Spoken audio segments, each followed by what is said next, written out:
el doctor Juan Álvarez nos va a dictar la charla de utilidad clínica de los test de fragmentación de DNA de fragmentación.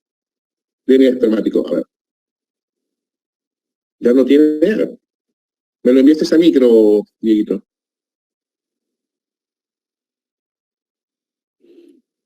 Listo, ya está. ¿Qué digo? ¿Abrir preferencias al sistema o pone Go to Webinar? ¿Quiere mostrar la pantalla de este equipo? Correcto, continuamos con ese botón. ¿Qué pongo? ¿Abrir preferencias? Caso contrario, yo le ayudo con la presentación y va viendo la cámara.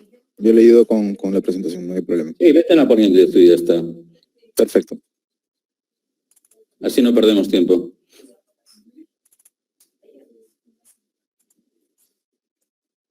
Perfecto, entonces vamos a comentar algo breve del doctor Juan Álvarez. Él es profesor, recibió su título de doctor en medicina en la Universidad de Santiago de Compostela, España. Es doctor en física y química por la Universidad Villanova, Pensilvania, y fue profesor de obstetricia y ginecología y biología reproductiva en la Escuela de Medicina de Harvard durante casi 2 décadas. Desarrolló su carrera científica en un mundo de centros de investigación líderes como la Unidad de Biología Reproductiva de la Universidad de Pensilvania y de la Escuela de Medicina de Harvard, donde fue director de investigación en el Departamento de Obstetricia y Ginecología y co-director de investigación sobre salud de la mujer del Instituto del Centro Médico Beth Israel Diaconés en Boston. Además, realizó estudios básicos y clínicos en la investigación en el campo de la infertilidad, con especial énfasis en la química de radicales de oxígeno y bioquímica en espermatozoides de mamíferos y daño del DNA espermático, inducido por radicales libres en espermatozoides humanos. Prueba de ello son sus más de 200 artículos científicos publicados en revistas especializadas en reproducción y posee 11 patentes nacionales e internacionales. El profesor Álvarez es revisor ad hoc de más de 20 revistas científicas, incluidas aquellas de mayor impacto en la reproducción humana. Es el inventor del test Fermat-MAR, el primero en casa a prueba de infertilidad masculina aprobada por la FDA. Actualmente es el director del Centro Androgen, una clínica de fertilidad masculina en Europa. Compagina con su actividad clínica con la investigación en el área de infertilidad masculina. Es actualmente el colaborador del Instituto Urológico Littman de la Clínica de Cleveland, Harvard, Facultad de Medicina de la Universidad de Yale en el Instituto Tecnológico de Massachusetts. Ok, con ustedes entonces vamos a dejar a cargo del doctor Juan Álvarez para que nos pueda comentar un poco sobre la utilidad clínica de los test de fragmentación del DNA espermático. Doctor Juan Álvarez, lo dejamos. Muchas gracias, Donald. Primero, darte la enhorabuena por haber organizado este webinar y dar la oportunidad a muchísimos embriólogos que a veces no pueden viajar porque no tienen fondos y para pagarse el hotel y todo eso, ¿no? Y la verdad es que lo que podéis aprender con los panelistas que hay aquí, después de estar en muchos congresos, la verdad es mucho más cómodo, a mí me encanta este formato. Es verdad que no podéis hablar con los ponentes, ¿no? Cuando acaben las presentaciones o en el café o lo que sea, pero siempre podéis contactar con ellos.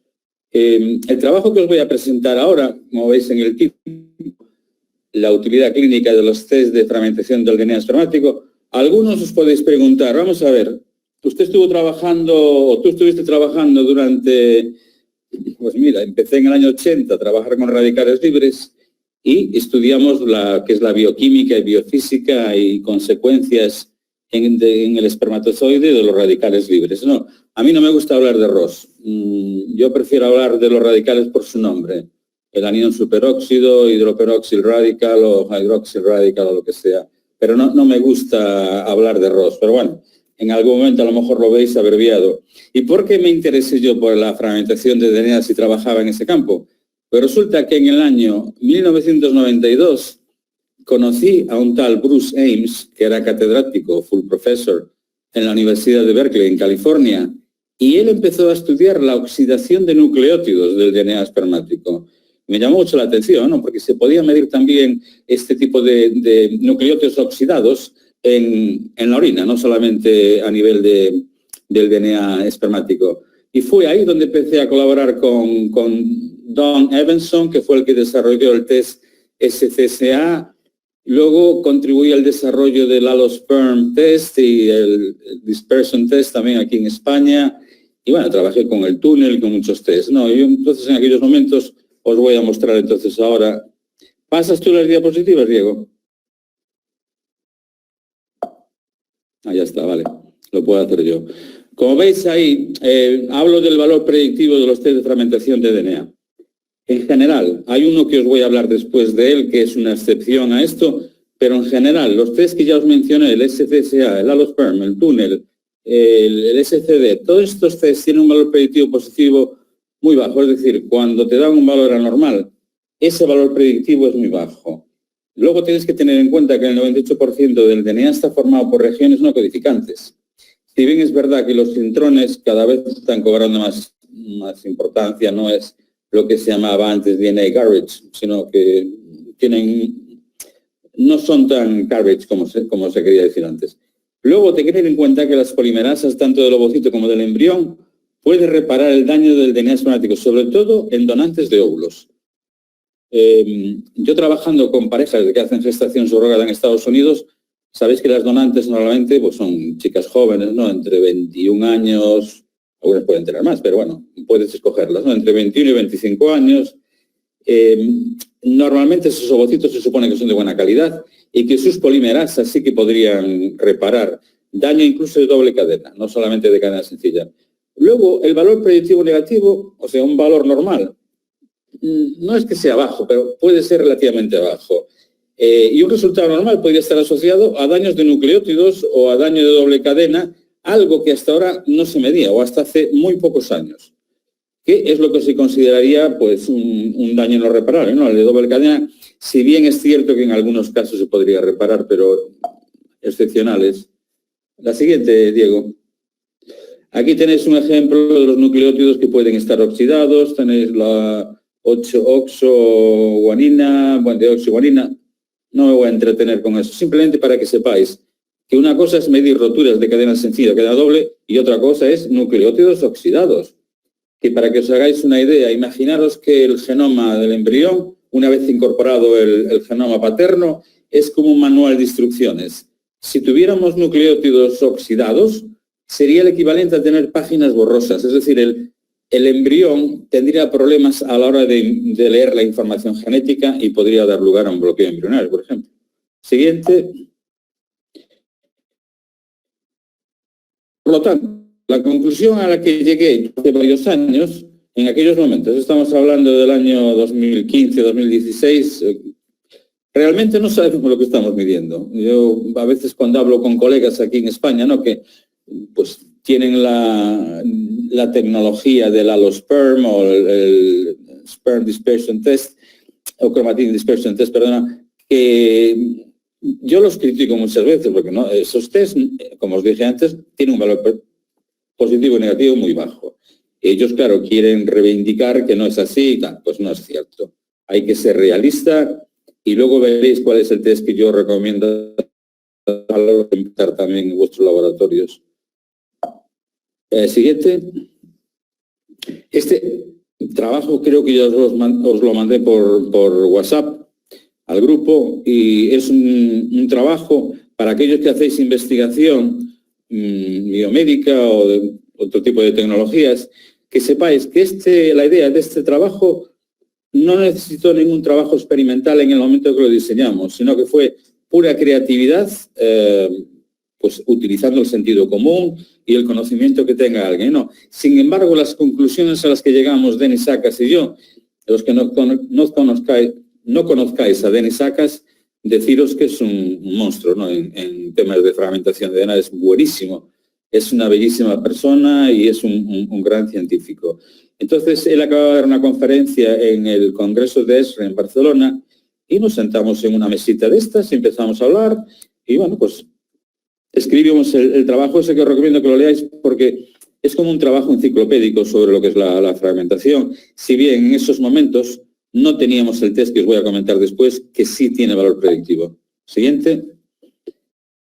Las conclusiones a las que llegamos en ese trabajo que os acabo de mostrar es que el daño reparable versus el no daño reparable de secuencias críticas del DNA, ¿vale? Es muy importante poder distinguir entre las dos, porque si es reparable no va a tener mayores consecuencias clínicas comparado con si el daño es no reparable. La mayor parte del daño de DNA se produce a nivel posttesticular. Esto es en un trabajo que hice cuando estaba en Boston, cuando estaba en Harvard, con el doctor Ashok Agarwal, que trabajaba en Cleveland y que sabéis que este tío publica un manuscrito, es decir, un artículo por segundo. No, es una cosa bestial, pero si comprimes en una prensa todo lo que publica, os quedáis con 2 milímetros de nada. Vamos, es un tío que publica mucho, pero no vale la pena ni leer lo que publica. Pero bueno, el trabajo que hice con él fue un trabajo muy sencillo, en el que lo que hicimos fue medir el daño del DNA en diferentes capas de un gradiente, por ejemplo, salto por arriba, que sabes que son células inmaduras, luego espermatozoides de baja movilidad con retención proximal de citoplasma, y luego en el pellet ya tenemos los espermatozoides maduros de alta motilidad y que normalmente son morfológicamente normales o tienen un porcentaje de morfología relativamente alto. Entonces, lo que hicimos fue correlacionar la producción de radicales libres en la fracción 2 del gradiente, que es la que tenía en retención de citoplasma, con el daño del ADN en las células del pellet. Y lo que encontramos es que cuantos más radicales libres se produjeran en esa capa superior, más daño de DNA habría en el pellet. La conclusión a la que llegué, porque ese trabajo lo había liderado yo, y ellos habían hecho el trabajo experimental en Cleveland, es que, dado que los espermatozoides están empaquetados en el epidídimo, están prácticamente tocándose. Si veis una sección de lo que es un cross-section, ¿no?, de lo que es el epidídimo, vais a ver que las células están como cuando vamos en el metro, ahora a punta, ¿no? Están ahí pegaditos. Y si imaginaros que hay una epidemia de gripe en Lima, ¿no? No sé si te imagino que tenéis metro en Lima, ¿no? Yo nunca estuve en Lima, o en Madrid o donde sea. Si tenéis un virus catarral, es muy probable que la persona que esté cerca de vosotros la contagiéis. En el caso de los radicales libres, ahí lo que va a pasar es que puede dañar a una célula madura que tiene al lado que no produce radicales libres.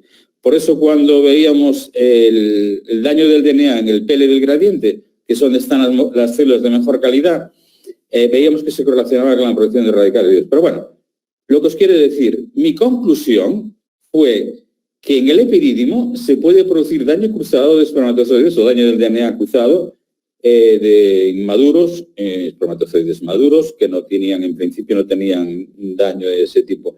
Eso fue en el año 2001, cuando lo publicamos, y ahí fue cuando empecé a postular yo de que el daño del DNA espermático fundamentalmente se produce en el epidídimo, y vais a ver más adelante, ¿no?, otros temas relacionados con esto. La siguiente, Diego. Bueno, vamos al daño reparable. El daño reparable de secuencias que tiene el DNA, o no reparable, es más probable encontrarlo en parejas con bloqueo embrional en Diomas 3. Fallo repetido de embarazo idiopático, o implantación, o aborto recurrente. Eso es una cosa que postulábamos, una hipótesis que postulábamos en el trabajo que os mostré antes, que publico con Denis Sacas. Es de sentido común, ¿no? O tienes un test que te da un valor que es fiable, que permite diagnosticar parejas que tienen un riesgo alto de bloqueo embrional en Diomas 3, fallo repetido de embarazo, imaginaros, después de 3 o 4 ciclos, sin una causa que lo justifique, o aborto recurrente. Entonces, ese sería el test. Sería un test basado en una indicación clínica, no en un test de fragmentación. La siguiente. Sigue. Ahí tenéis un trabajo que fue publicado por un colega mío de Canadá, Moscot Seth, donde podéis ver que la fragmentación medida por el túnel, el porcentaje, esto es daño de cadena sencilla y doble combinado, ¿eh? Aquí no medimos uno o el otro, sino los dos juntos. Veis que en el eyaculado este es de un 70% y aquí es de un 14%. Esto empezó a hacerse después de que yo publicara ese trabajo en el 2001. Y veis que aquí es un poco más alto, puede ser un varicocele, pero bueno, sigue siendo más bajo. Si analizáis todos estos datos, y hay muchos trabajos publicados en este sentido, esto demostraría de que si es mucho más bajo en el testicular que en el eyaculado, algo pasa durante el tránsito de los espermatozoides desde el testículo al eyaculado. Que puede ser en el epidídimo, es muy probable, puede ser en el vas deferens, menos probable. porque cuando se produce la eyaculación es un proceso muy rápido, ¿no? Siguiente. Siguiente, Diego. Aquí vas a dar un poco más por la tabla. Ahí está. ¿Otra vez? Ahí está. Este es un trabajo que publicó el grupo de Sandro Esteves, que trabaja creo que es en Sao Paulo, en Brasil, en el que también participó Nicolás Garrido, que es del IBI de Valencia y que es me gusta mucho la palabra monstruo, ¿no? Parece que un tío es buenísimo. Y Nicolás Garrido es un experto en estadística, ¿no? Y fue el que puso en marcha este metaanálisis. La pena es que en este metaanálisis, en vez de utilizar el test, ya os lo voy a decir ahora, el test Comet a pH neutro, que es el que mide las roturas de doble cadena, utilizaron el túnel, que tiene un valor predictivo positivo y negativo, como os dije antes, muy bajo. Pero da la casualidad de que la mayoría de los pacientes que se incorporaron en este estudio, o que participaron en este estudio, o digamos, en los metaanálisis de esos estudios, es que eran parejas de alto riesgo, ¿no? En el sentido de que tenían bloqueo embrionario día más 3 o fallo de embarazo en varios ciclos de in vitro o aborto recurrente. Entonces, era lo que os dije antes. Estas parejas son en las que el marido, el que proporciona el semen, los espermatozoides, tiene una mayor probabilidad de tener daño no reparable, ¿vale? Que es el daño que va a tener consecuencias clínicas. Entonces, lo que queremos es medir ese daño no reparable. Podemos utilizar este criterio clínico, pero yo creo que el test es incluso mejor. Pero bueno, hay muchos centros que utilizan la indicación clínica. ¿Tienes un bloqueo embrionario en día más 3? Se utiliza lo que os voy a comentar más tarde, ¿no? La siguiente. Aquí tenéis los tipos de roturas de DNA de cadena sencilla y cadena doble. Las sencillas se producen sobre todo en el epidídimo, también durante la semiogenesis, que sabéis que se produce un remodelamiento de la cromatina y que hay pues nucleasas y ligasas que si no se liga pues quedan roturas de cadena sencilla. Es fácilmente reparable este daño por el ovocito y embrión. Se mide mediante el Comet, que ya os adelanto que es el test que os voy a recomendar, pero que no podéis realizar todavía en muchos centros porque la forma en que se realiza en el laboratorio de Barcelona, que es CIMAB, y creerme, yo no tengo nada que ver con ese laboratorio, ni ningún tipo de beneficio o que me dé ningún tipo de compensación. Yo os lo digo porque es lo que yo recomiendo. O sea, son más fácilmente reparables y sí se sabe que son por impacto directo de radicales libres sobre las cadenas de ADN. Luego tenemos las roturas de DNA de cadena doble. Yo os pongo DS, que sería double stranded, o roturas de cadena doble, DSB, DNA double strand breaks. Se produce sobre todo a nivel del testículo. Y ya os estoy adelantando algo que antes ni siquiera se podía concebir o imaginar. Son inducidas por nucleasas y son difícilmente reparables. Pero también os comenté antes que sí, en algunos casos, sobre todo en donantes de óvulos jóvenes, podrían repararse. Y se mide mediante el test Comet a pH neutro. Aquí sí que podemos medir el DSB directamente. No como los otros tests que lo miden combinado, que es los que os pongo abajo. Esos tests que a mis colegas del test a los perros no les gustan mucho estos comentarios, pero la ciencia es la ciencia, ¿no? La evidencia es la evidencia. Siguiente. Siguiente. Ahí está. Bueno, os voy a enseñar algo que es una novedad. Ha sido aprobado para su publicación en la revista Journal of Reproduction and Genetics, del cual es editor asociado Denis Sacas, ¿no? También fue una idea, y la idea parte de lo siguiente. Hay una clínica en Oporto que dirige el profesor Alberto Barros, en el que, por cierto, trabaja Mario Sousa, que algunos recordaréis que fue el pionero de la espermatogénesis in vitro. Este tío es fenomenal, vamos. Yo revisé trabajos de ellos cuando estaba en Estados Unidos, estaba alucinado con lo bueno que era. Pero bueno, esta clínica lleva realizando desde el año 1997 ciclos de test ICSI, es decir, en parejas con bloqueo embrionario día más 3 o con fallo de embarazo o aborto recurrente, de forma empírica, porque ya lo habían observado antes, cuando utilizan espermatozoides testiculares, tienen unas tasas de embarazo relativamente buenas. Claro, cuando ellos tienen la entrevista con los pacientes, el doctor Barros, que es una persona muy noble y muy honesta, les dice, os ofrezco este tratamiento, no hay nada publicado al respecto, no se han hecho ningún tipo de estudios no randomizados, etcétera, para poder demostrar de que esto sea así, sea eficaz, porque hay una razón que lo explica. Y claro, los pacientes, como confían en el doctor Barros, que es como un dios en Portugal, este tío es buenísimo. Yo, la verdad, además yo lo quiero como un hermano. Y ya os digo, tiene muy buenos resultados. Y empecé a trabajar con la clínica CIMAP en Barcelona, con mis pacientes y hablando con Agustín, que es el director de CIMAP. Y yo le dije a Agustín, vamos a ver, ¿cómo explicas tú que defiendes que el daño de doble cadena se genera durante la meiosis o durante incluso la espermiogénesis? ¿Cómo explicas que tenga mejores resultados con espermatozoides testiculares? Si realmente estos están teniendo, o sea, la clínica Dr. Barros tiene muy buenos resultados y eso no sería compatible con lo que decía él de que el daño solo se produce a nivel del testículo. Y no hace falta que leáis el trabajo porque lo van, pero bueno, tenéis ahí varias causas, ¿no?, del daño de doble cadena, y el que está subrayado es el que se refiere al daño de doble cadena puede generar. Nosotros postulamos que en el epididymo, por activación de neonucleasas en espermatozoides maduros, ¿eh? Son como unas tijeras que hay en la cabeza del espermatozoide que se activan por radicales libres, precisamente. No que el radical libre impacte en la cadena. Aquí lo que vemos es que el radical libre, y vuelvo a repetir, esto es una hipótesis, ¿eh? No estamos...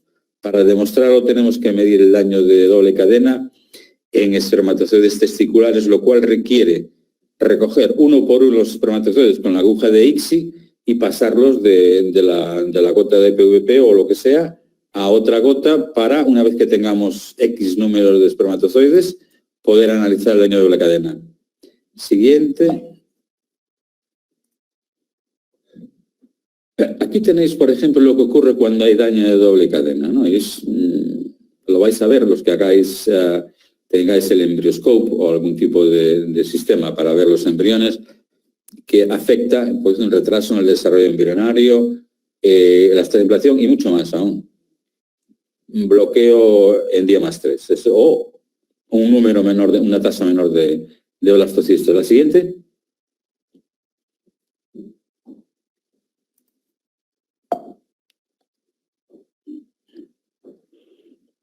Entonces, fijaros lo que os decía antes. Hasta ahora se creía que el daño del DNA espermático se producía sobre todo a nivel posttesticular, era por roturas de cadena sencilla y no de cadena doble. Sin embargo, este tipo de daño no debería tener mayores consecuencias. Eso no explicaría por qué el doctor Barros tenía buenos resultados. Yo digo, vamos a ver, Alberto, si es daño de cadena sencilla, eso no explica las tasas de embarazo tan buenas que tenéis cuando utilizáis testiculares. Ya empecé a pensar de que había otra cosa ahí. Sin embargo, estudios recientes sugieren que espermatozoides morfológicamente normales tienen endonucleasas, las tijeritas que os decía antes, a nivel del núcleo y que podrían activarse por radical libre. La siguiente. Aquí tenéis la clave. Nosotros acabamos de desarrollar una tecnología de vitrificación en la que nosotros no, la desarrolló el doctor Raúl Sánchez, que me estará oyendo, en colaboración con los doctores Isachenko, ¿no? Eugenia y Vladimir Isachenko. Creo que la desarrollaron en el 2007, 2008, y yo viajé a Temuco, ¿no?, en la visita de la frontera en el 2008, y empecé a ver cómo era la vitrificación que estaban haciendo, y luego en el 2017 fue cuando me la transfirieron a mí por recomendación del doctor Sánchez para intentar optimizarla y adecuarla al mercado europeo. Sabéis que tiene que tener un mercado CE, tiene una serie de requerimientos. Bueno, pues al final, en estos momentos que estamos hablando ahora, ya tenemos la tecnología a punto de ser transferida la tecnología a un banco de semen en Estados Unidos. Lo cual es una oportunidad muy buena de divulgar o difundir esta tecnología. Pero bueno, vamos a lo que estamos. Estamos comparando aquí dos tipos de técnicas de congelación. La congelación lenta, seguramente habréis oído de la UI Ready, ¿no? Que se congela por congelación lenta el pele de un gradiente, ¿no? Con un crioprotector. Y Okivitre, que bueno, es el nombre comercial que se le da aquí en España, que en Estados Unidos va a tener el nombre de Vitisperm, que es el nombre original que había registrado la UFRO en España, no sé si otros países europeos, y en Estados Unidos. Entonces, aquí tenemos dos técnicas, la de congelación lenta, vitrificación. Unos donantes, estos son donantes de semen, ya veis que tienen un código A027 A positivo, todo eso. Veis que es el experimento número 3 de los que se han hecho para no, digamos, que tengáis, digamos, doble visión, no viendo demasiada información. Y lo que hacemos es ver el daño de doble cadena, le veis aquí, DSB Double Strand Breaks, ¿vale? DSB le vamos a llamar. A tiempo cero, que es justo cuando se hace la descongelación en este caso, y abajo la desvitrificación. Veis que en el primer caso, en el A027, el porcentaje de roturas de doble cadena es de un 22%. Y luego vais a ver que el límite de normalidad está en 60%. Fijaros que a los 30 minutos, la congelación lenta va a producir un aumento de casi tres veces, pasa de 22 a 60. Lo que se llaman núcleos degradados, pues veis que hay, bueno, en el caso de IOI Ready, veis que hay un porcentaje relativamente alto, ¿no? Si bien en el primer caso es prácticamente lo mismo, pero veis que en el caso del B006 pasa de 0 a 7. Aquí no os fijéis en la magnitud de los números a 30 minutos, sino en la diferencia que hay del inicial al final. En este caso, pues sería muy alto. En el tercero, en el azul, veréis que pasa de 4 a 9, que se ha duplicado. En fin, en el otro no apenas cambia y el otro sí cambia. Ahora fijaros en la vitrificación. Son los mismos donantes, la única diferencia es que se vitrifican los espermatozoides. Veis que no cambia. Que esté aquí 12, aquí 7 en lo que es la fila verde no tiene mayor importancia. Es una variación del método que es tolerable, ¿no? Veis en el azul, de 68 a 73, prácticamente igual. En los dos últimos prácticamente no hay cambio. Aquí fue donde yo empecé a componer, digamos. Yo también soy compositor musical, ¿no? Aquí se trataba de una composición de otro tipo, a nivel científico, y dices tú, vamos a ver, si eso es así, ¿qué está pasando en la congelación lenta que no pasa en la vitrificación? Ahora pensar, ¿qué pasa en la congelación lenta? Se producen cristales extracelulares, pueden dañarse enzimas antioxidantes que están, literalmente, están pegadas como si fuera un molusco, ¿no? A una roca, en este caso, a las fibras densas del espermatozoide, como la superóxido de dismutasa. Sabéis que el flagelo apenas tiene citoplasma, ¿no? Es una célula muy compacta. Bueno, pues esas enzimas se dañan y se produce un aumento muy importante de radicales libres durante la descongelación. Es lo que se llama el surge de radicales libres, ¿no? El aumento ese rápido. Mientras que en el caso de la vitrificación prácticamente no se daña nada en la célula. Eso es una cosa que sabemos tanto con los ovocitos como los embriones y en este caso con los espermatozoides, que son mucho más resistentes a este tipo de daño. Por lo tanto, aquí fue donde empecé a pensar, si los radicales libres aumentan de forma tan dramática el daño de doble cadena, recordad lo que estamos midiendo de DSB, eso mismo puede ocurrir en el epidídimo, o sea, sería en este caso un daño in vitro iatrogénico producido por la descongelación y el aumento de radicales libres. Por eso yo les recomiendo a los embriólogos en Estados Unidos que cuando están cuando hacen una descongelación, que microinyecten los ovocitos inmediatamente, que no esperen.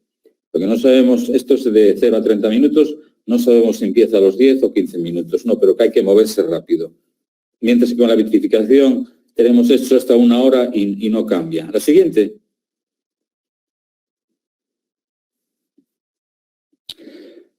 Creo que fuiste para atrás. No, perdón, está bien. Entonces, ahí tengo subrayado, no, está bien, dale, está bien. Las roturas de doble cadena se miden mediante el COMET, ¿no? Que tenéis aquí un informe. Sí, dale para adelante. Dale para adelante. Mira, este es un informe que creo que os envié también, o algo similar. No, para atrás. Para atrás, ahí quiero, ahí está, déjala ahí. Creo que os lo había enviado por WhatsApp. Es un informe del Commerce Fertility, que es el test que hacen en Barcelona y que no lo hacen en ningún otro sitio. Y no es casualidad. El que lo hace sabe lo que está haciendo y utiliza software de inteligencia artificial que le permite calibrar muy bien los valores de corte. Como os decía antes, depende de la técnica que utilicéis, pero aquí, como os señalo, en ICSI, que es la que normalmente yo le recomiendo a las clínicas en Estados Unidos, veis que lo normal es que esté por debajo del 60%. ¿Qué quiere decir un 60% de daño de la cadena? Quiere decir que de 10 embriones que tenemos en día más 3, de 10, solo 4 van a llegar a blastocisto, aproximadamente. Si el daño fuera de un 90%, tengo visto casos de 90 o 88, en vez de 4 llegaría 1 o ninguno. Entonces, eso no siempre va a ser así, porque vuelvo al manual de instrucciones del embrión. Si las secuencias que están afectadas están en las primeras páginas del manual, sí que van a producir este tipo de resultado de bloqueo embrionario. Pero si las páginas que están afectadas están hacia el final del manual, lo que va a suceder es que una vez que se produce la implantación del embrión, a la 6ª o 8ª semana se va a producir un aborto, ¿vale? O un bloqueo embrionario post-implantación. Aquí tenéis unas imágenes y el resultado. ¿Veis que este resultado de aquí, que no lo veis muy bien, ¿no? Porque la verdad es que salió en formato muy pequeño, pero es de un 88%. Es lo que os decía antes. Si aquí se hace ICSI con esta muestra y no se utiliza ninguna forma de selección espermática, solamente vamos a obtener de 10, 1 o, sí, un blastocisto. Siguiente.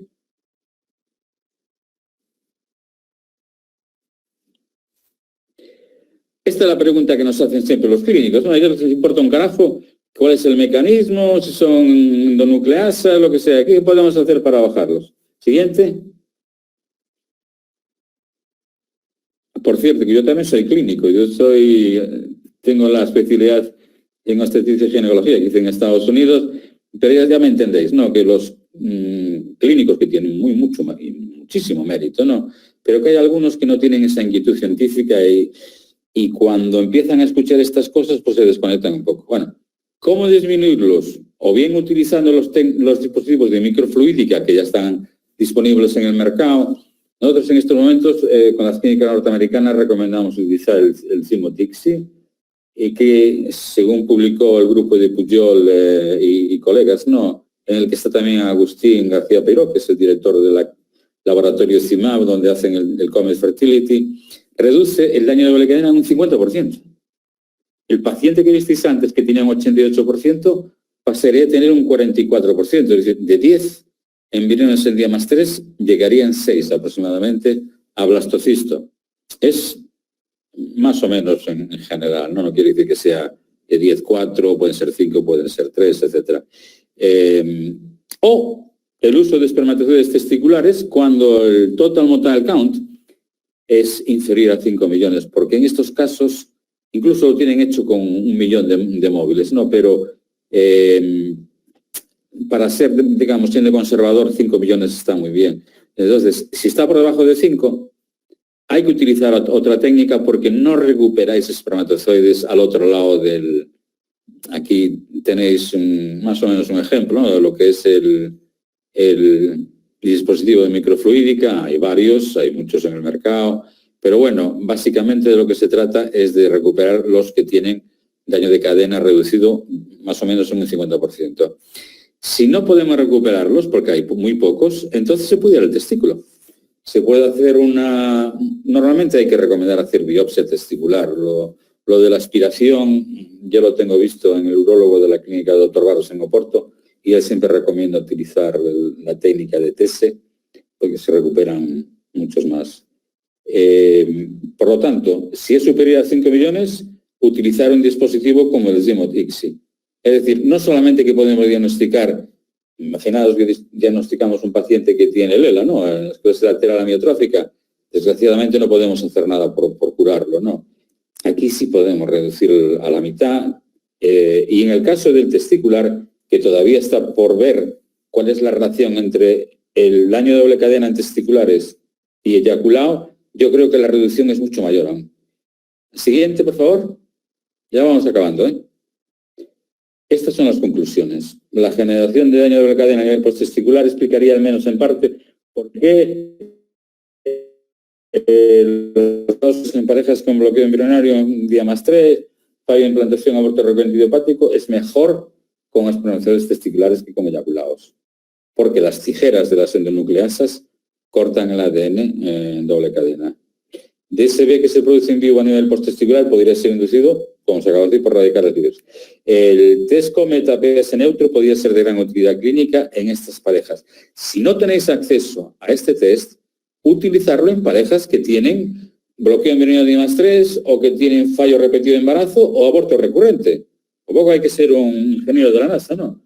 Pero bueno, que es muy difícil encontrar centros o laboratorios que hagan este test, porque no lo hace ninguno. Incluso en Estados Unidos, el Giampero Palermo, que se está convirtiendo en un medio charlatán ahora, anda por ahí diciendo que tienen un test muy bueno, ¿no? Y que, bueno, en fin, mejor no hablar. En pacientes con bloqueo embrionario D+3, fallo de implantación, se debería recomendar utilizar este dispositivo. Las clínicas de Estados Unidos con este trabajo de gestación subrogada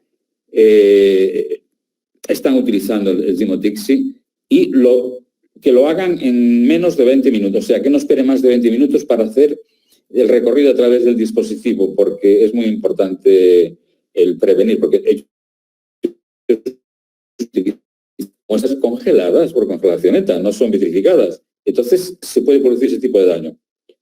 Y creo que va bien la siguiente. Un anuncio publicitario. Bueno, pues se acabó la charla. Muchas gracias por vuestra atención. No os puedo ver ni oír, pero me lo imagino. Gracias a todos. Excelente charla, doctor Juan Álvarez. Si alguien tiene alguna pregunta, alguna duda para el doctor, a ver, pues nos va a llegar. Tocayo, a ver qué. Cristian, te escuchamos, a ver. Somos tocayos de Cristian quiere apellido. preguntar. No te oigo. Cristian, no te oigo. Activa el micro. ¿Tú me oyes bien? Ahora. No. Está en silencio, Cristian. Ahí en el microfonito, a ver si le das clic.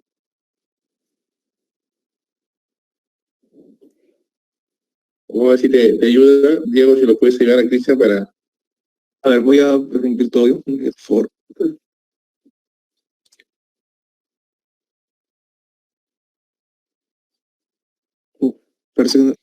¿Puede intentar activar el micro, por favor, Cristian?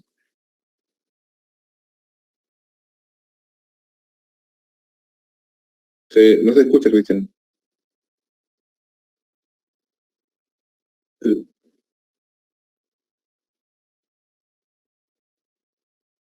Cristian, ¿qué tal? ¿Puedes volver a activar el micrófono, por favor?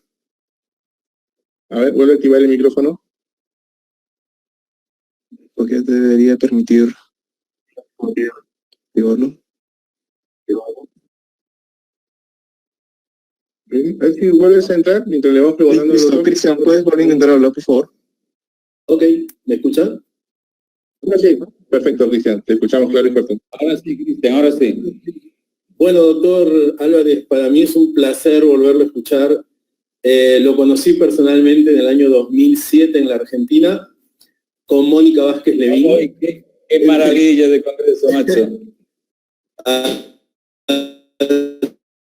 Así que, bueno, ahí yo siempre digo, ¿no? Mi integración del ADN vino desde esa charla con usted, en aquel curso pre-congreso de la Sociedad de Andrología de ese año. Así que imagínense la felicidad que tengo de volver a escucharlo después de tanto, y bueno, tan maravillosamente claro como siempre.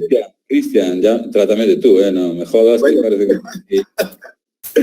Bueno, le hago una pregunta. Usted, bueno, vos dijiste que lo del test del cometa me pareció sumamente interesante, pero mostraste un poco los resultados en pacientes. La pregunta es, ¿hicieron algo en fertilidad natural? ¿Tienen algún trabajo hecho en personas que buscan naturalmente y que lograron el embarazo y validado frente a pacientes realmente infértiles, o solamente lo han validado en pacientes que hacen in vitro y realmente miden el daño del ADN en esos pacientes? Sí, también se hizo, Cristian. De hecho, había varios valores de corte para ciclos naturales, para inseminación y para ICSI, ¿no? Yo, si quieres, te puedo proporcionar esos datos, porque piensa que las consecuencias son las mismas. Exacto. Si el espermatozoide que fecunda el óvulo o el porcentaje de espermatozoides que pueden fecundar al óvulo tienen daño de doble cadena, es un 60% tienen daño de doble cadena, y un daño de doble cadena alto, ¿no? Eso explicaría por qué, en ese caso, la probabilidad de embarazo bajaría un 60%. Tú imagínate, ¿cuál es el porcentaje, las tasas de embarazo en inseminación artificial con semen del marido, no? ¿Cómo le llamáis a IAH o IAC? Aquí en España hablamos de inseminación artificial conyugal, o sea, IAC. Sí. Pasaría de ser un 15% a ser un 9%, o perdona, sustráele 9 sería un 6%. ¿Entiendes? O sea, es lo mismo, pero claro, no lo vas a detectar porque lo que vas a ver son tasas de embarazo. Pero ya sabes que de las tasas de embarazo es pura probabilidad matemática. Es como sacar un as de la baraja, ¿no? Dices, ¿cuál es la probabilidad de sacar un as de la baraja española? Sabes que tiene espadas, bastos, copas y oro, ¿no? La probabilidad de sacar un oro es de un 25%. Y sin embargo puedes sacarla la primera. O puedes sacarla después de 15 tiradas, lo cual decías, joder, qué mala suerte, ¿no? Bueno, pues en las inseminaciones pasa un poco lo mismo. O sea, respondiendo a tu pregunta, sería lo mismo, Cristian, porque lo que estás haciendo es introduciendo espermatozoides defectuosos, porque la función del espermatozoide no es fecundar al óvulo como creen muchos, no, es una de sus funciones.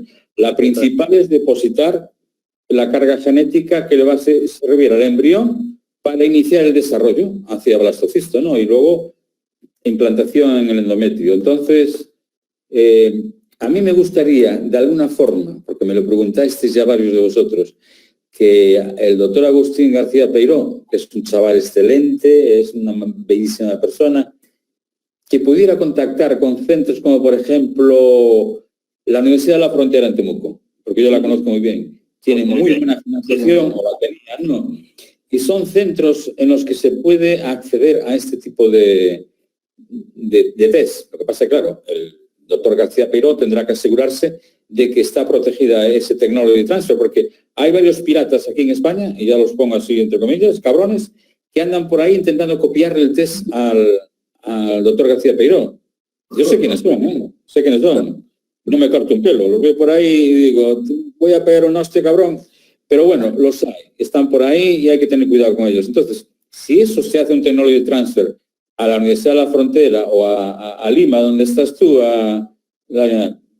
habrá que llegar a un acuerdo, ¿no? Un contrato de confidencialidad o lo que sea, para que esa información sea protegida y esos piratas no la utilicen para hacer algo que hacen ellos sin tener ni puta idea. Lo hacen porque quieren ganar dinero, nada más. Yo creo que es una cosa muy interesante. Ahora bien, pensarlo bien. ¿Creéis que hace falta hacer el test en todos los casos? Lionel, ¿tú crees que haría falta hacer el test o simplemente utilizar la indicación clínica?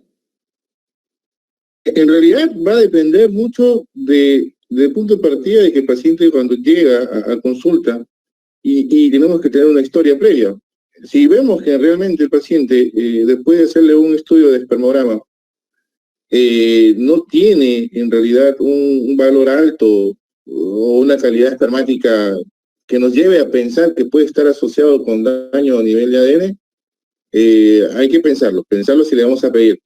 Ahora, yo recuerdo que le hice la pregunta en el grupo, ¿se acuerda? Le comenté, me parecía algo sorprendente, porque usted nos comentaba que donantes, ¿no? Había un alto porcentaje de donantes 30%.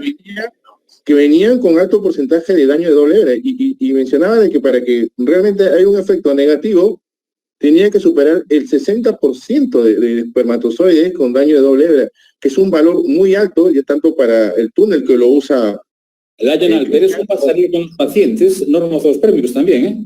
Porque cuando hablamos de pacientes hablamos de todos en general. pero un donante es un paciente normofosférmico también, vamos, si no tiene historia de infertilidad. Y ahí fue donde, por eso le digo la relación, ¿no? Como, con ese dato que usted me da, que se le da a los donantes, que es un normofosférmico y es alto ese valor, me imaginé pensar que entonces si está tan común presente, sería para todos, ¿no?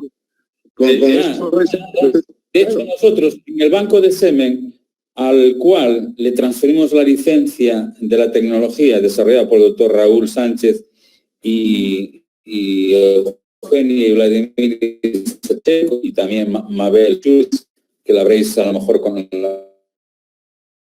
no sé, la conocéis, no sé si estará presente en este webinar. Fue una de las piezas claves, ¿no?, en el desarrollo de esta tecnología.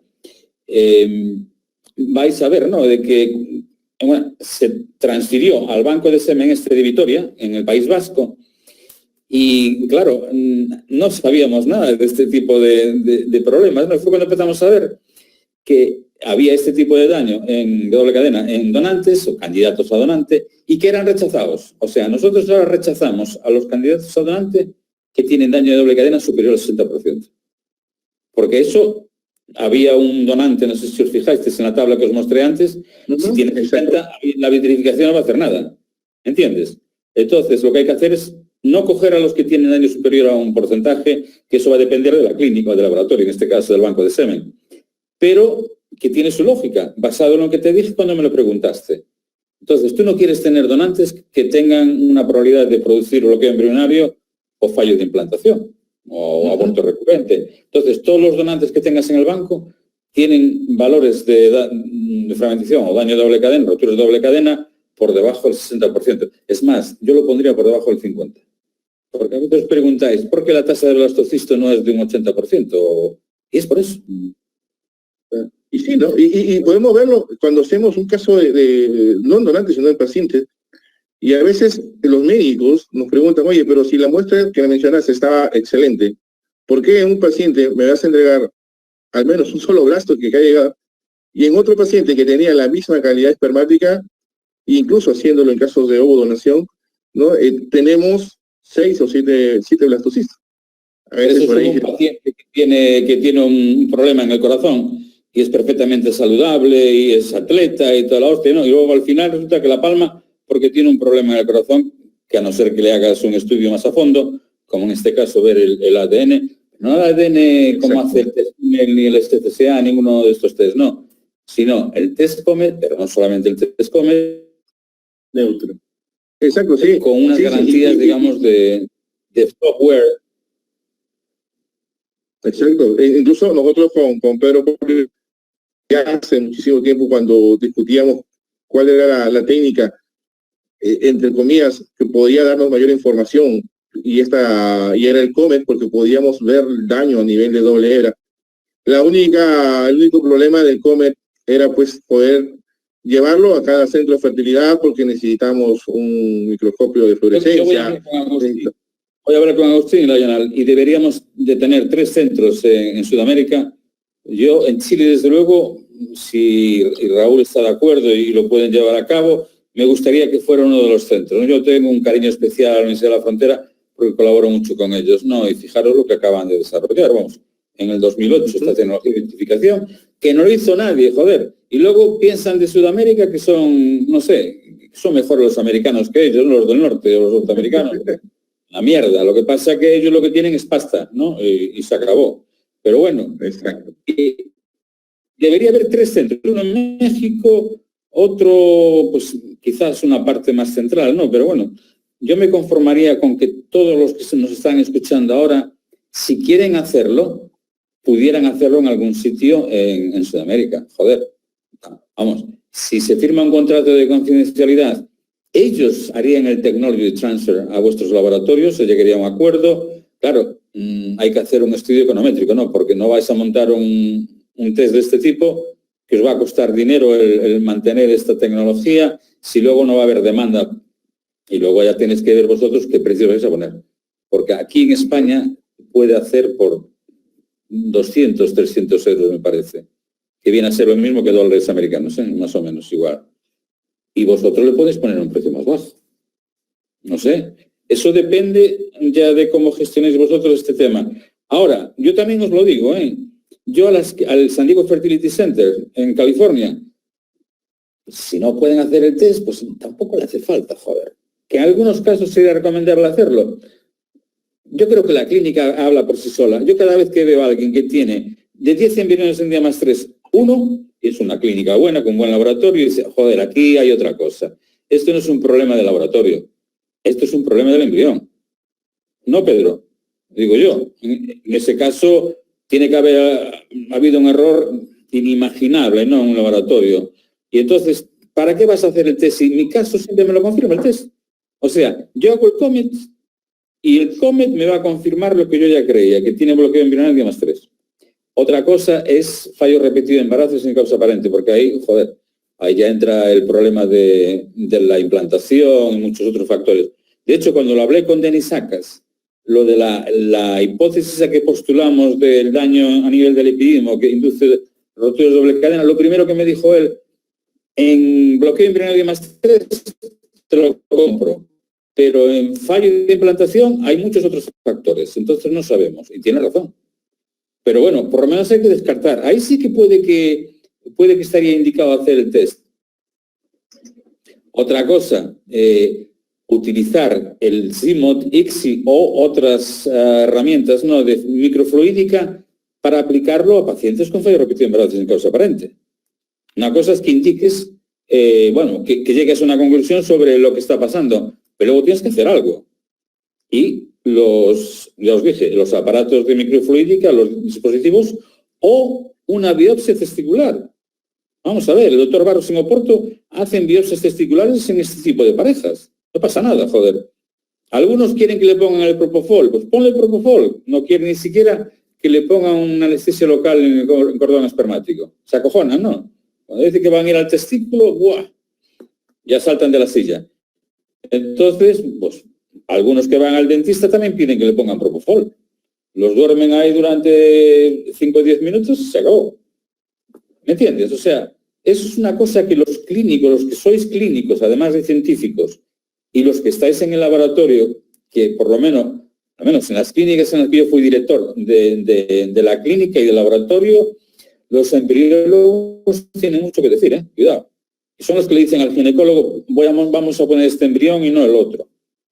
Entonces, yo creo que es una cosa que tenéis que decir vosotros en vuestras clínicas, qué es lo que más os conviene, ¿no? Si utilizar estos dispositivos, hacer una biopsia testicular, si tenéis un buen urólogo, ojo, que yo aquí en Coruña, todos los urólogos que hay aquí, ninguno tiene ni puta idea de hacer bien una biopsia testicular. No tienen. Si a mí me dice el doctor Ferraz, en Oporto, que tiene una tasa de recuperación en Klinefelter no mosaico de un 40%, fíjate tú, Klinefelter, que vamos, ya teóricamente sería una tasa cero, ¿no?, de obtener espermatozoides en el testículo. Claro, es un tío muy bueno, que sabe lo que hace, ¿no?, y tiene mucha experiencia. Y sin embargo, los urólogos con los que trabajé aquí en Coruña cuando vine de Estados Unidos, un desastre, no tienen experiencia, joder, ¿qué le pasa? No, sin duda, ¿no? El doctor Ferraz, con toda la experiencia que tiene y todos los casos, y tanto, creo que es un pan de cada día para ellos hacer esto del TS, ¿no? Te voy a decir una cosa, si tienes un buen urólogo en el que confías, un viajecito a Oporto no le diría mal, porque este tío no sabes para sí mismo, no, te lo enseña, joder. Sí, yo conversé con el doctor Ferraz y es una buenísima persona, incluso nos dio la posibilidad en un momento de que alguno de nuestros médicos pueda viajar. Qué bueno, y aprender la tecnología, y por X razones no se pudo hacer, pero sí, lo tenemos presente. Ahora, como dice usted, hay que tratar de encontrar ese buen urólogo en la región para que podamos trabajar en conjunto, porque como usted mencionaba, muchos de los urólogos no manejan la parte de andrología clínica, buscar a uno que sepa hacer al menos una biopsia testicular es complicado, ¿no? Cuando estaba en Barcelona, el director del Instituto Marqués hizo un estudio para ver quiénes tenían buenas y malas tasas de implantación, porque el catéter no lo meten bien todos los ginecólogos. Los que tenían mejores resultados es los que hacían histeroscopias. Porque ya sabéis que el canal cervical puede ir para abajo, para la derecha. Hay que tener buenas manos, hay que tener intuición. Y no todos lo hacen bien, joder. Entonces, ¿por qué teníamos un rango de tasas de embarazo del 20 al 70%? Con parejas similares, o sea, digamos, la patología que podían presentar, las patologías que podían presentar eran similares. ¿Por qué? Porque algunos enterraban el catéter en el endometrio, joder. No tenían esa mano. Que es lo que te digo yo con los urólogos también para hacer las biopsias. No encuentran nada. Y entonces, yo cuando mando un paciente al doctor Ferraz, me quedo tranquilo si no los encuentra, porque si no hay nada. Pero la probabilidad de que los encuentre es muy alta. Doctor Álvarez, una pregunta. Primero, excelente presentación. Yo estoy de acuerdo totalmente en la fragmentación de realizarlo en banco de semen. Yo lo realizo en banco de semen.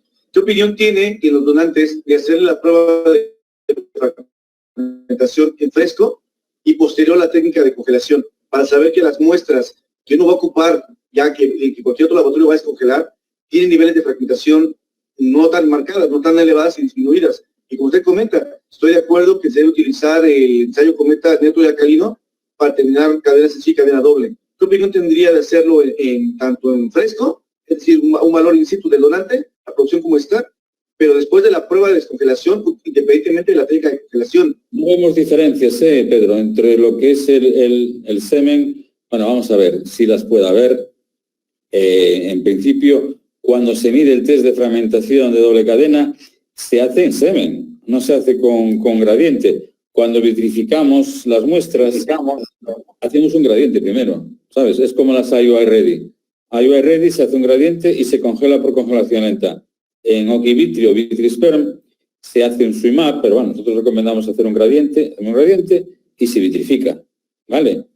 Entonces, si me preguntas cuál es el nivel de roturas doble cadena en el semen de ese paciente y en la pajuela desvitrificada, muy buena pregunta, habría que verlo. No sé si habrán hecho ese estudio, porque te voy a repetir que esta es una técnica muy novedosa, ¿no? Y todavía no se han hecho muchos estudios. Claro, ahora lo que tienes que tener cuidado con la congelación lenta es no esperar mucho tiempo, ya viste los resultados. Sí, desde que congelas hasta que la microinyectas en el óvulo o haces una inseminación o lo que sea. Lo que decía antes Cristian, ¿entiendes? No es como lo de la temperatura. Que una muestra de semen o un gradiente, ¿que lo dejas a temperatura ambiente o en la estufa a 37 grados? Lo dejas a temperatura ambiente. No tienes, es como el pescado. ¿Cómo vas a dejar el pescado, joder, ahí en la cocina, en la encimera? No, déjalo en la nevera, joder. No dejes que, ¿entiendes? Y con el tema del semen, hay mucha gente que le dice a los pacientes que lo llevan calientito aquí en el sobaco, yo qué sé, o que lo metan en la estufa después. No tienen ni puta idea de lo que están diciendo, ¿no? Pero bueno, los pacientes se lo dicen y los pacientes se lo toman muy en serio, ¿no?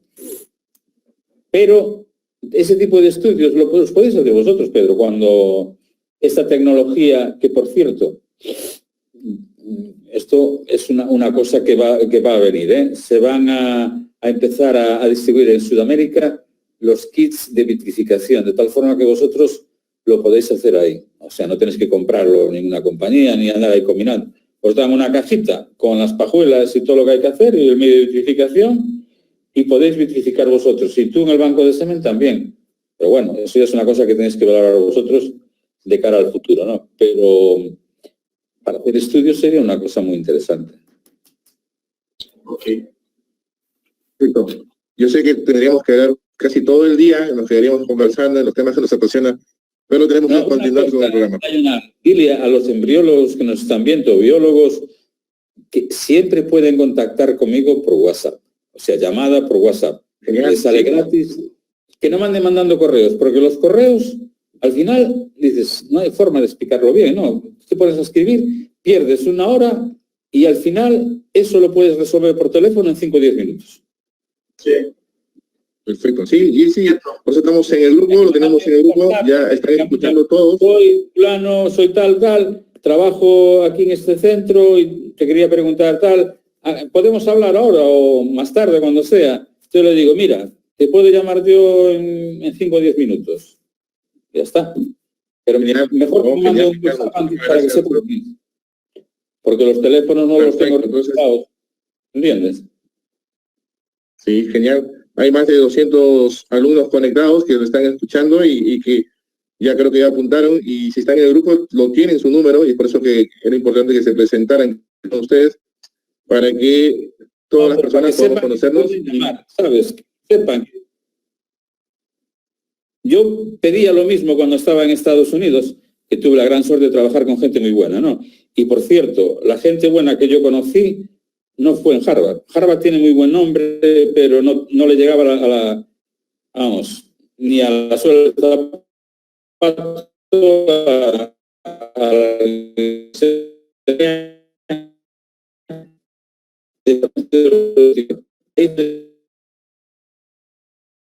reproductiva. Ahí es cuando yo publiqué la mayor parte de mis publicaciones. Gente buenísima, buenísima. En Harvard, sí, tiene reputación. Si eres assistant professor en Harvard, puedes ser full professor en cualquier otro sitio, ¿no? Pero la ciencia buena se hizo en Filadelfia. O sea, el trabajo científico que hice fue en Filadelfia, para que veáis que eso también lo podéis hacer vosotros en vuestros centros, porque lo que necesitáis es tener creatividad y unos medios básicos, ¿no? Como yo veo, Pedro, tienes un laboratorio de puta madre, macho. Tú ahí nadas en la abundancia, ¿eh? Doctor, estamos a resultados, como yo siempre he comentado, y aquí en México, el laboratorio de Andro que más está armado en México es el que yo tengo, que estoy dirigiendo, pero ha costado demostrarle a los doctores, a los jóvenes, con resultados, como comentamos con Cristian Nicolayo, ¿no? Demostrando que lo que estás pidiendo es una aplicación, y en base a eso lo han demostrado, todo, como siempre he comentado con toda la gente que formamos. El resultado habla, y si tú estás solicitando un buen equipamiento, debes dar, no el 100%, el 200%, porque estás entre tus manos un estado de un paciente. Entonces, si tú estás pidiendo un equipamiento es porque lo vas a utilizar y porque van a mejorar los resultados. Por eso, si no daría. Sí, otra cosa que podemos hacer a la hora de publicar, yo puedo estar ahí, otro no, siempre y cuando participe en lo que es el desarrollo del manuscrito, ¿no? Porque os facilita que os lo publiquen en revistas buenas. Porque yo sé que hay muchos colegas norteamericanos que tenía que decir, esto viene de ahí de Chile o de Perú y tal, no le dan, como dicen, Argentina bola ninguna, ¿no? O sea que... Sí, tenemos prejuicios. Tenemos una gran cantidad de ideas, estoy seguro que vamos a ponerse en contacto con ustedes. Eso es lo que vale, las ideas es lo que vale. Bueno, aquí son las 10:20, yo casi me pongo el pijama y voy para acá mañana porque... Ok, doctor, muchísimas gracias. Excelente discusiones. ¿Dónde estás ahora? Para el próximo año. En Argentina. ¿Y qué clínica estás? ¿Estás en Buenos Aires? No, ya me mudé a Tucumán. Dejé el Segir con Vanessa Rao. Está en otra provincia. Exacto. Y de ahí me vine acá al norte. ¿Y ahora dónde estás? Ahora estoy en Fertilia, en Tucumán, y nada, estoy acá trabajando. Pero sigo en Argentina, sí. Sí. Vale. Bueno, a ver cuando nos vemos en persona, joder, a ver si ya se acabó la mierda esta de la pandemia. Digo que sí. Pronto veros pronto, doctor, siempre. A ver si organizamos algo ya presencial que tenemos planeado también nosotros. Mira, una cosa que nos dijo Cristian, donde di la conferencia, que era una biblioteca, había un hijo de puta detrás que era un busto de color blanco que me estaba mirando así, ¿no sabes? Era un busto, ¿no? Pero estaba hasta los huevos del busto ese, porque movía la cabeza y tenía ahí esa cara viendo para mí. ¿Te acuerdas, Cristian? ¿Quién cojones era? ¿De quién era ese busto? Era Hussein. Es verdad. Era Hussein. Era un sitio precioso, ¿eh? Estaba allí Héctor Chemes. Chemes estaba allí. Bueno, estaba... ¿cómo se llama la doctora Rowe? Verónica Rowe. Sí. ¿No? Verónica es. Vanessa Rowe. Que es una chavala inteligentísima, es la hostia esa chavala. Y tiene un laboratorio, oíste, Pedro, deberías contactar con ella, es una tía muy buena y tiene un laboratorio de andrología en Buenos Aires. Sí, lo probamos. Muy buena. Esa trabajó con Héctor Chemes. Exacto. Publicaron mucho. Y yo me formé con ellos dos. Yo conozco al También. doctor Chemes también, por eso de Ando, donde nos conocimos, y todo, excelente persona, por de vista, no tengo el gusto algún día que pueda ir a Argentina para conocer y verla, obviamente. También a Cristo. Hombre, vamos a ver, yo estoy abierto a todo el mundo, pero no puede ser tampoco tan parvo, ¿no? Quiero decir, bueno, yo quiero trabajar con los mejores, digo yo, ¿no? Es como si tienes un equipo de fútbol, Cristian, con la selección que tenéis vosotros, por algo ganaría Argentina, ¿no? Digo yo. Y dices tú, no, vamos a poner a cualquiera porque hay que abrir las puertas, señor. Las puertas se abren a los mejores. Pero hay que dar la oportunidad a la gente de que pueda demostrar que es bueno y buena. Eso a veces no ocurre, ¿no? O sea que eso, a ver cuando nos vemos en un congreso live. Ya lo vamos a organizar y ver cómo lo hacemos eso, que se cumpla Muy eso. bien. Bueno, os tengo que dejar, porque tengo que ir a cenar y a dormir. Vaya, Doc. Un abrazo grande. Gracias, fuerte abrazo. Y yo a vosotros. Tengo muchas ganas de veros. Un abrazo. Chao. Chao. Bueno, sí.